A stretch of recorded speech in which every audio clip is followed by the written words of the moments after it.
Lorsque Satan assaillit Christ, notre Seigneur lui répondit par « Il est écrit ». En fait, Satan se dit en lui-même « Ah, c'est là ton domaine, n'est-ce pas? Très bien, alors, il est écrit.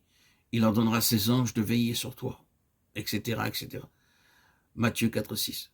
Il cherche aussitôt à infliger une défaite à Christ sur sa propre base. Nous ne parlerons pas pour le moment du fait que Satan a omis une phrase très vitale dans sa citation. Une omission très significative dans toutes tes voies, psaume 91, 11. Quel a donc été son réel point d'attaque? Le Seigneur Jésus avait pris définitivement et délibérément la position où il ne voulait rien pour lui-même, ni rien faire de lui-même, et où tout serait maintenu en relation avec le Père, et fait, par conséquent, uniquement par la permission du Père.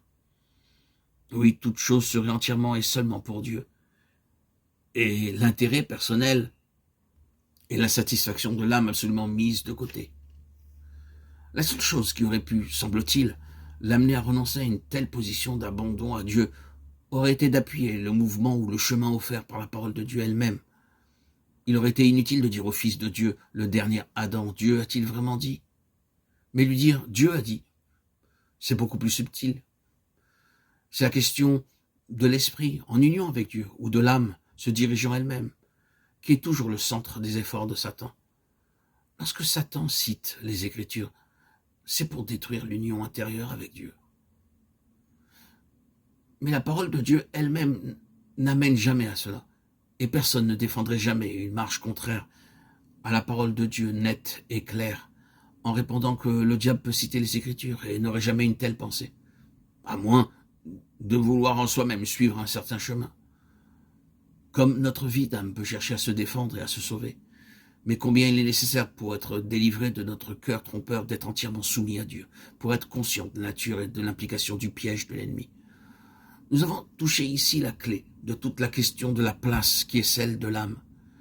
Il faut qu'elle fasse deux expériences. Il faut premièrement qu'un coup fatal soit porté par la mort de Christ à sa force personnelle et à son propre gouvernement de soi. De même que Jacob, après que Dieu eut touché la hanche ou le nerf de sa jambe, dut rester boiteux jusqu'à la fin de sa vie. Il faut aussi que soit enregistré dans notre âme le fait qu'elle ne peut pas et qu'elle ne doit pas. Dieu a brisé sa force. Ensuite, étant un instrument, elle doit être vaincue, maîtrisée et gouvernée, en relation avec les voies plus hautes et différentes de Dieu. Elle nous est montrée si souvent dans les Saintes Écritures comme une chose sur laquelle nous devons gagner et exercer une autorité. Par exemple, c'est par votre patience que vous sauverez vos âmes, Luc 21, 19. En obéissant à la vérité, vous avez purifié vos âmes, 1 Pierre 1, 22. Remportant le prix de votre foi, le salut de vos âmes, 1 Pierre 1, 9.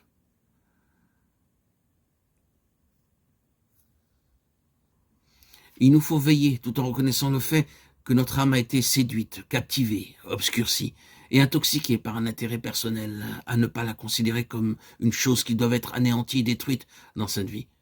Ce serait de l'ascétisme, une forme de bouddhisme. Le résultat d'une telle attitude n'est habituellement qu'une autre forme d'un psychisme exagéré, peut-être de l'occultisme,